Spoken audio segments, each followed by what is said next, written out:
Hi and welcome to the Resources Roadhouse. I'm Wally Graham and today I'm with Warren Potma, who is Exploration Manager of Matador Mining. Now, Warren, Matador's over there in Canada, but for the benefit of some of our viewers who may not have come across Matador before, can you just give us a quick down on proceedings, please? Yeah, g'day, Wally. Matador, we're a gold exploration company. Our projects, we've got a large project in Newfoundland, the southwest side of the island, at the eastern extent of Canada, out in the Atlantic there. Yeah, we've got a large project on a multi-million ounce gold structure that cuts across the island that we're quite excited to be exploring. All right, and that structure is called the Cape Ray Shear, I believe. Is that correct? That's right, yes. Yeah. And so from my limited research, it's about 120 k's of strike length you've got there, and you've been pretty busy out there at the moment. Well, of late, you've got a fair exploration program, man. There are about 10,000 metres of drilling. Could you just give us a quick update on what's going on there? Yeah, so look, the project prior to me joining, I only joined the company as exploration manager in August. We've already got 830 odd thousand ounces of resources at about 2 grams per tonne, all basically from surface. So all of the historic resources that we've been growing, or the company's been growing over the last couple of years, were effectively discovered from outcrop at surface. Those we've been working up until this year, expanding on some of those resources, particularly at Window Glass Hill. But since I've joined, the board's given me the mandate to get out there and make greenfields discoveries. So a lot of our 10,000 metres of drilling has been into new targets, significant distance away from these existing resources. Window Glass Hill in particular, which is a kilometre away from, the Angus discovery, which was a kilometre away from the Window Glass Hill resource. All right, let's just stick with that. So you recently made the Angus discovery. The resource is at Window Glass Hill, is that correct? Yeah, so part of our resources, like I said, we've got 830 odd thousand ounces of resources. 500,000 ounces of that is sitting in the central zone. It's steeply dipping shear hosted mineralisation. But Window Glass Hill is sitting within a granite, and it's a stacked vein system within the granite. It looks actually now to be more like a stockwork system. And that had a very distinctive geophysical signature and a geochemical signature, as well as a lot of outcropping gold veins at surface. When we looked at that in some detail, we saw a very similar signature a kilometre towards the southwest, which was our Angus target. In fact, 2 signatures down that way. The first 8 holes that we put into Angus, we came back with just under a 50 gram metre intersection. And 4 of those holes went better than 10 gram metres in the hole. That discovery hole at Angus went 20 metres at 2.38 grams per tonne, but importantly within that there was 9 metres at 5 grams. So really nice, good, solid grades within this drill hole.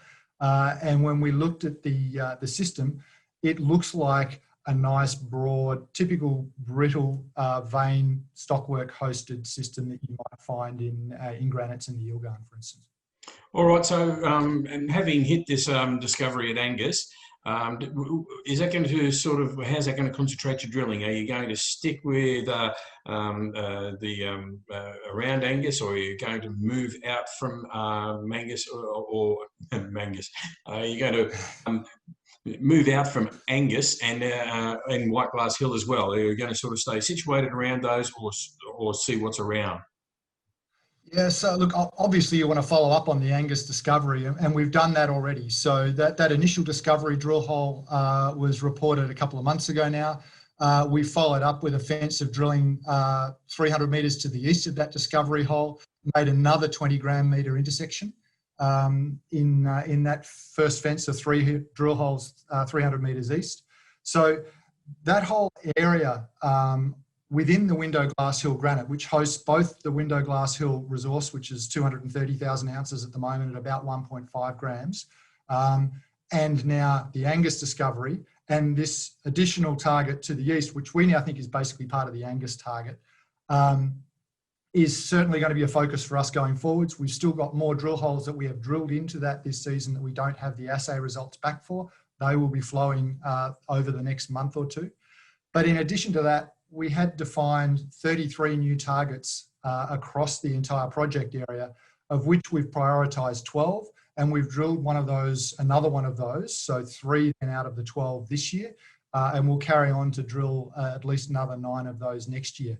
So we're not putting all our eggs in the one basket. Angus was a great result and requires a lot more drilling to understand where the high grade sits within this very broad, at least 400 by 300 metre mineralised envelope at the moment. It's still open in all directions. But we've got a number of other really high priority targets that we're following up in unison with multiple rigs. Well, it seems to be like the strategy is to prioritise greenfield targets, I should say. So, is that the strategy? Is that what you're looking at doing? Yeah, absolutely, Wally.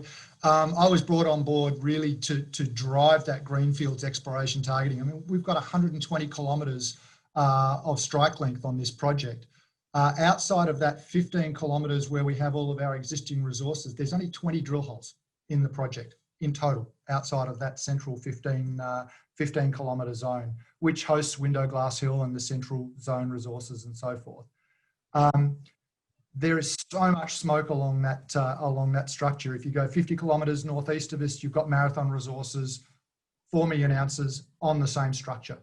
So, you know, practically this entire belt is prospective.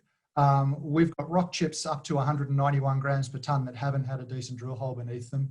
And there's multi-element geochemistry and gold geochemistry anomalies up and down the length of this project that's seen virtually no work, certainly no drilling to bedrock. Well, you seem to, well, if you've got anybody who wants to sniff a bit of gold, you've got a couple of likely candidates there on the board with Ian Murray and Justin Osborne, both with Gold Road Resources, of course, in their resume. So they're pretty handy fellas to have on board. Yeah, absolutely. And, you know, they came to this project and this company for the same reason that I did, to find a project that is 120 kilometres of strike length on a proven multi-million ounce system that's had next to no drilling on it. You know, this is a dream for a Western Australian geologist who used to picking up a project that's already been drilled like a Swiss cheese and trying to find something new. The opportunities are huge, and to have people like Ian and Justin behind us who really understand what it is to do greenfields exploration, and to have the mandate not to just be incrementally stepping out around the known resources, but to be able to go and drill new targets. And good geology is, it's a joy to work in. So news results, do we expect to see something before Christmas, or should we be waiting for the Happy New Year celebrations? Yeah, no, we'll continue to get more news results before Christmas. So we've drilled 10,000 metres of drilling this year. We've only reported at the moment a little over 5,000 metres of that drilling in terms of assay results. We had to draw some of our geos out of the core shed to make sure that the field work was done while the weather was still good, which put us a little bit behind with the core shed. And of course, when it comes to Newfoundland, there's been a bit of an exploration renaissance there, and there's only one lab on the island. So the labs have been under a fair bit of pressure as well, which means really between now and February, we're going to be reporting the remainder of that 5,000 metres of drilling, both in terms of assay results, but we're also doing detailed multi-element geochemistry and spectral mineralogy, all the things we're used to doing in Australia. We're applying to these projects in Canada where they haven't been applied previously.